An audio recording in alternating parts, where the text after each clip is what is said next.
Ahojte, gitaroví fanatici. Dnes sa pozrieme na legendárny Kemper Profiler. Najskôr trocha z histórie. Istý Nemec Christoph Kemper sa venoval od mlada programovaniu DSP čipov, tvorbe zvukov a efektov pre syntetizátory. V roku 1997 predstavil celosvetovo úspešný produkt, syntetizátor Aces Virus A. Zaujímal sa aj o vývoj gitarových syntetických zvukov, a tak nakoniec vznikol produkt Kemper Profiler. Táto zázračná a dizajnovo zvláštna krabica sa objavila na trhu v roku 2011 a nie je to len digitálny preamp a modeler, ale jeho hlavnou prednosťou je, že dokáže okopírovať zvuk akéhokoľvek gitarového aparátu. Takzvané vytváranie profilov, preto ten názov Kemper Profiler. Technologicky je to tak dotiahnuté do dokonalosti, že aj špičkoví gitaristi majú problém rozoznať v slepom teste rozdiel medzi skutočným gitarovým aparátom a Kemprom. Samozrejme to znamenalo okamžitý celosvetový úspech. Používajú ho muzikanti ako Paul Gilbert a kopec známych gitaristov z kapiel ako Korn, Testament, Blink, Trivium, Napalm Death, Nazareth, ale napríklad aj dvorný gitarista Rihanna a Lady Gaga a kopec ďalších. Teraz sa vráťme k samotnému Kempru. Existujú tri varianty. A to Kemper Head, dnes už prezývaný ako Toaster, Kemper Rack, raková verzia a posledná verzia, ktorú vyrobili, je Kemper Stage, takzvaná podlahová verzia.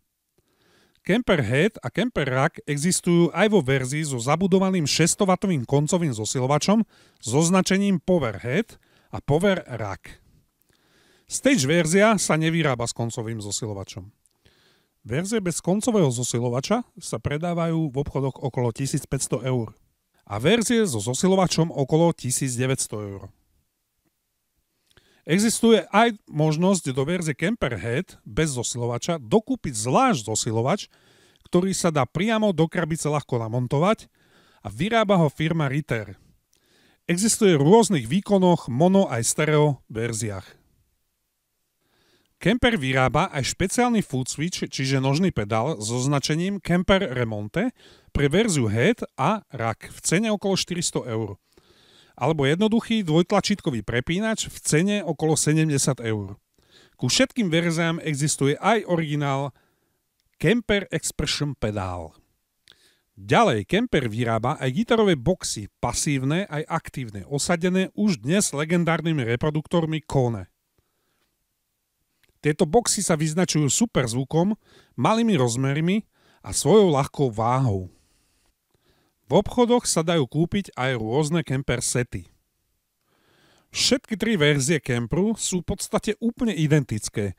Fungujú tie isté updaty aj profily. Stage verzia je o maličko výkonnejšia, keďže je to posledná verzia, ktorú Kemper vyrobil, ale nemá to žiadny vplyv na samotný zvuk. Verzie sa aj jemne lišia v rozložení ovládacích prvkov. Napríklad Rack verzia nemá na niektorých potenciometrov diódkové podsvietenie ako verzia Head. Na Stage verzii je zasa podsvietené logo, čo na ostatných nie je. Skrátka iba drobnosti. Doteraz nebolo možné Kempra cez USB konektor použiť ako zvukovú kartu na priame nahrávanie do DAW softvéru, ale po najnovšom update je to možné pre všetky verzie, za čo dávam mega pochvalu. Lebo toto mi na tom chýbalo k dokonalosti. Momentálne tu mám k dispozícii Kemper Head, čiže toastera, a tak sa pozrieme na neho podrobnejšie. Existujú dve farebné verzie, jedna je biela a jedna je čierna. Ja tu mám čiernu. Škatula je celá kovová a vyzerá, že aj niečo vydrží. Gombiky a potenciometre sú plastové, ale na dotyk kvalitné a masívne. Pútko na prenášanie je kožené alebo z umelej kože, to neviem. A troška som mal na začiatku pocit, že by sa mohlo otrhnúť. Ale žiadne obavy, drží dobre. Dizajnovo je to veľmi jedinečné a nič si skrátka s Kemprom nepomýlite. Niekomu sa to páči, niekomu nie, ale mne sa to páči. Pozrieme sa teraz, čo nájdeme na prednej strane tohto toastera. Zľava z dola máme vstup na sluchátka, klasický veľký stereo jack. Nad ním sa nachádza hlavný otočný prepínač módov. Máme tu tieto módy. Prvý je vypnúť. Ďalší je tuner, čiže ladička. Potom je tu režim browser. V tomto móde si môžeme ľubovoľne prepínať a vyhľadávať tzv. Rigy. Rig je jeden celý reťazec, v ktorom máme jeden konkrétny profil zosilovača, efekty a reproduktor. Tieto reťazce sa dajú rôzne editovať a kombinovať, čiže meniť efekty, nastavovať ich parametre, takisto aj parametre reproduktoru a zosilovača. Ďalší mód je Perform, určený pre živé hranie. Máte tu banky rigov a do jednej sa ich dá uložiť maximálne 5. Čiže uložíte si do jednej banky 5 rôznych rigov a footswitchom si medzi nimi prepínate. Takisto sa dajú prepínať aj banky. Prepínanie je plynulé, bez oneskorenia a hlavne ostáva dozvuk aj z predchádzajúceho rigu, čiže to neusekne zvuk natvrdo. Posledný mód sa volá Profiler a ten je určený na výrobu vlastných profilov. Napríklad zoberete akýkoľvek gitarový aparát a spravíte si jeho klon, teda profil. Podrobnejšie sa tomuto vytváraniu povenujeme v samostatnom videu. Ďalej tu máme sekciu ako na klasickom gitarovom zosilovači. Gain, bass, middle, treble, presence a volume. Pre nastavenie konkrétneho zosilovača v rigu, ktorý máme práve zapnutý. Je to fajn, nemusíme zachádzať do žiadneho zložitého menu a hneď si viete zvuk doladiť podľa potreby.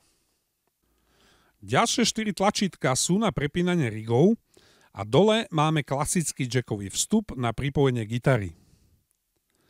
V strede sa nachádza displej, kde nájdeme všetky potrebné informácie, záleží v akom režime sme prepnutí. Displej nie je dotykový, ale sú k nemu priradené rôzne tlačítka a keď sa trošku zamyslíte, tak to má aj logiku.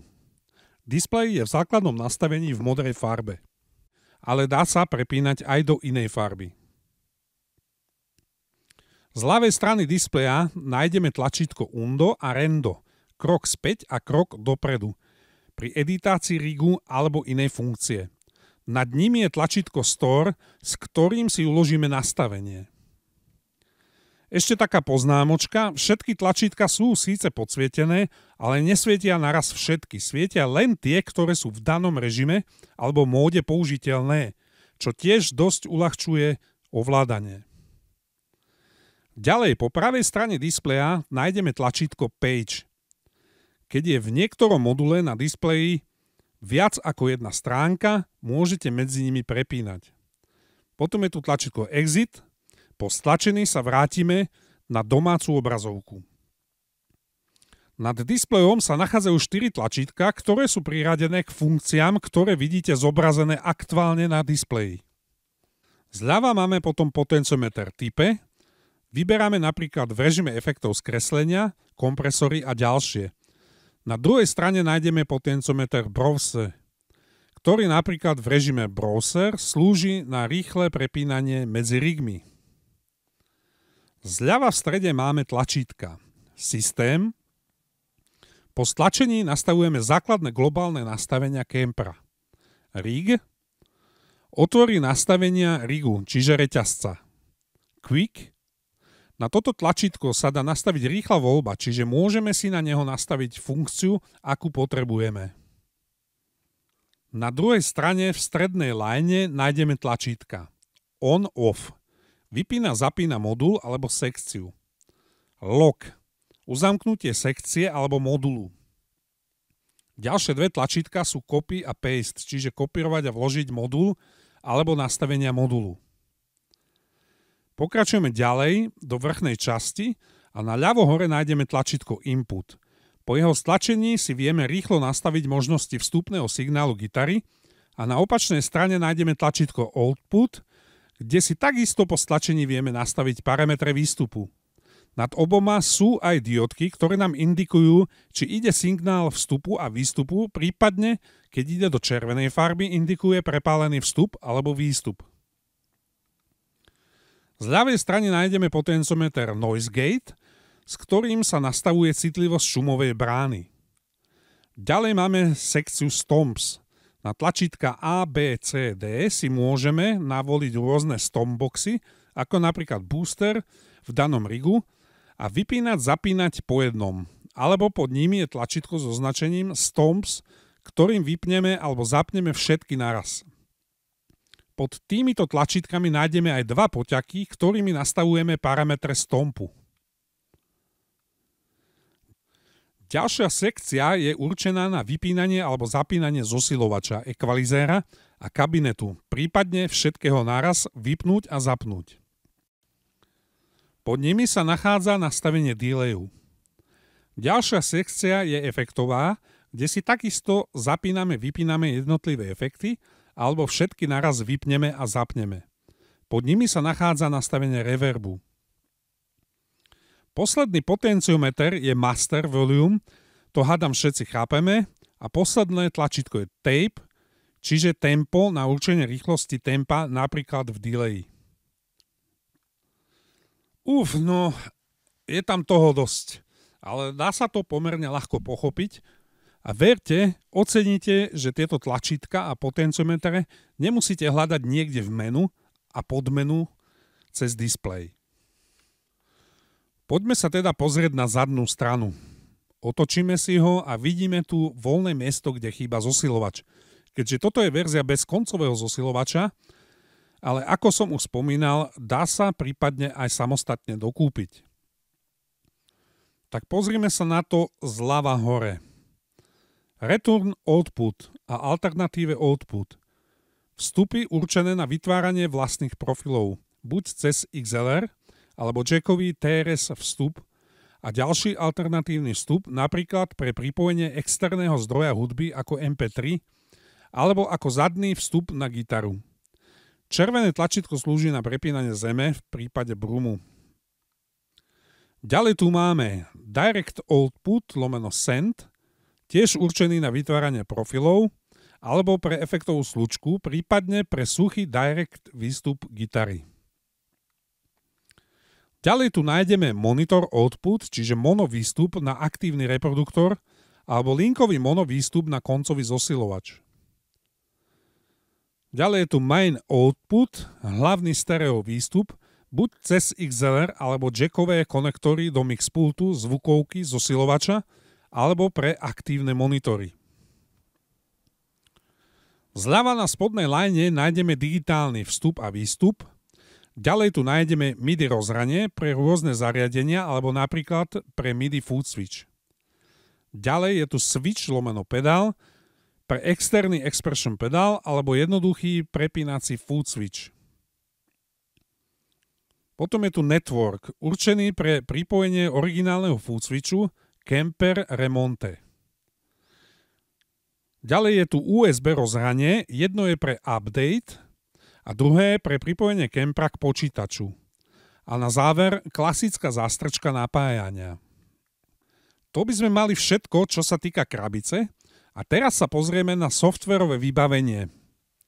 Ku všetkým verziám Kempera existuje jeden spoločný ovládací softver s názvom Rig Manager. Dá sa stiahnuť priamo zo stránky Kempera pre PC platformu aj pre Mac. Po nainštalovaní a otvorení v počítači nájdeme na ľavej strane RX, kde nám v zátvorke ukazuje, koľko rigov máme k dispozícii spolu. A ako dobre vidíte, je ich tam cez 21 000. Dobre vidíte. V strednej časti obrazovky sa nám ukáže zoznam rigov a tam máme názov, dátum, vytvorenie, kto je autor, aký je tam silný gain. Podľa toho vieme odhadnúť, či je to čistý zvuk, jemne skreslený alebo silno skreslený. Favorité. Tam, keď klikneme, sa nám zobrazí hviezdička, čiže si môžeme označovať, ktorý rig sa nám páčil, aby sme sa ľahko mohli k nemu vrátiť. Ďalej nám to zobrazuje rating, čiže hodnotenie kvality rigu od užívateľov. Amp name názov, aký gitarový zosilovač to je. Ale keďže si to tam ľudia sami nazývajú ako chcú, nie je to vždy jasné. Samotné prepínanie medzi rigmi je veľmi jednoduché. Dvakrát kliknete na rig a načíta sa do Kempra. Jedno, či sa načítava rig z internetu, lokálne alebo zo zariadenia, hneď sa načíta. Na pravej strane hore máme vyhľadávacie okno a pod ním nájdeme podrobné informácie o konkrétnom rigu, na ktorom sme kliknutí.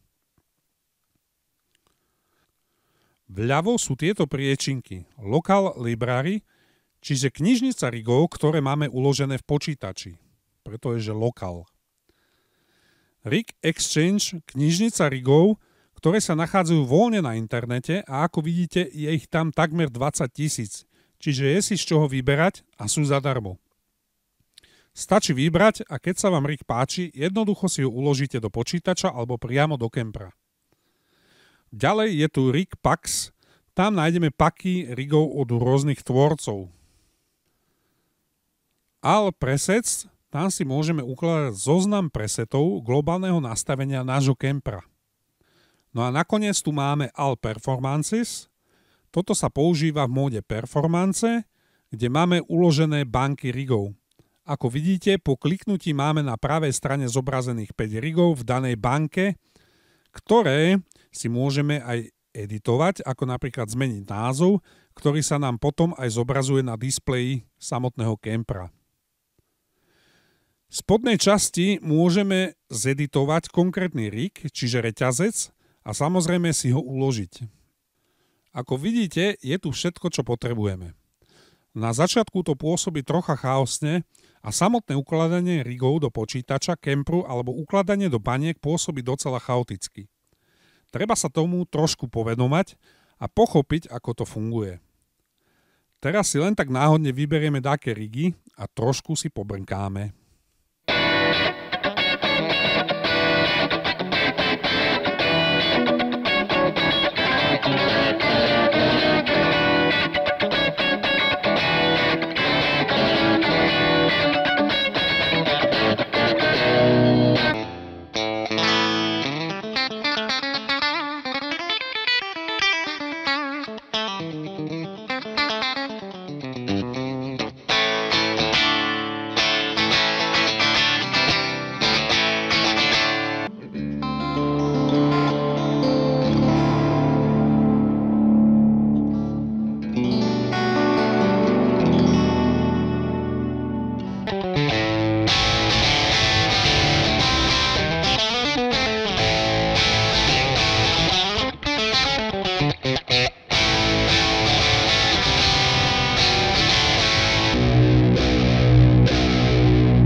Tak si to teda zhrnieme.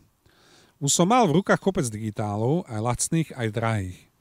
Ale toto mi pripadá najbližšie k pocitu, a zvuku klasického gitarového aparátu. Nielen, že tu máme na výber z 20 000 rigov, môžete si aj kúpiť paky profesionálne vytvorených rigov a čo je podstatné, môžete si ich vytvoriť sami. Zoberiete svoje kombičko alebo hlavu a bedňu a nakopírujete si zvuk do Kempera. Niekto Kempera dokonca nazval vykrádač duší aparátov a nebol ďaleko od pravdy. Samotné efekty ako delaye, chorusy a ďalšie sú na špičkovej úrovni, až vám to vyrazí dých, ako krásne to znie. Keď si spočítate, koľko by ste dali za kvalitné krabičky a samotný aparát, tak cena nie je vôbec zlá. A keď vás onudí JCM 900, tak si tam jednoducho zapnete Plexinu, Mesu alebo Twin Reverba a hráte ďalej. Samozrejme, tu máte ešte jeden veľký bonus, ktorý prišiel posledným updateom, a to USB audio rozhranie, čiže máte z Kempera aj zvukovú kartu. A teraz taká malá úvaha, Kemper alebo Fraktál. Môj názor je, že Kemper je viac pre muzikantov, ktorí sa nechcú s tým môcť babrať. Vyberete si zvuk a hráte. Fraktál je zasa prepracovanejší a dajú sa na ňom nastavovať aj tie najmenšie detaily. Je to pre muzikantov, ktorí sú zvukoví fanatici a baví ich sa s tým rajkať. Samozrejme aj Kemper ponúka rôzne nastavenia, ale Fraktál ich má podstatne viac. Na druhej strane Kemper prvýkrát zapnete a hneď prvé zvuky, čo z toho lezú, vás ohúria. U Fraktálu tiež, ale nie až tak, musíte sa s tým viac vyhrať. Ale je to len môj osobný názor. Pokiaľ máte iný, kľudne píšte pod videjko a nezabudnite dať odber na môj kanál a like na video. Moje meno je Palco a vidíme sa pri ďalšom úžasnom videu.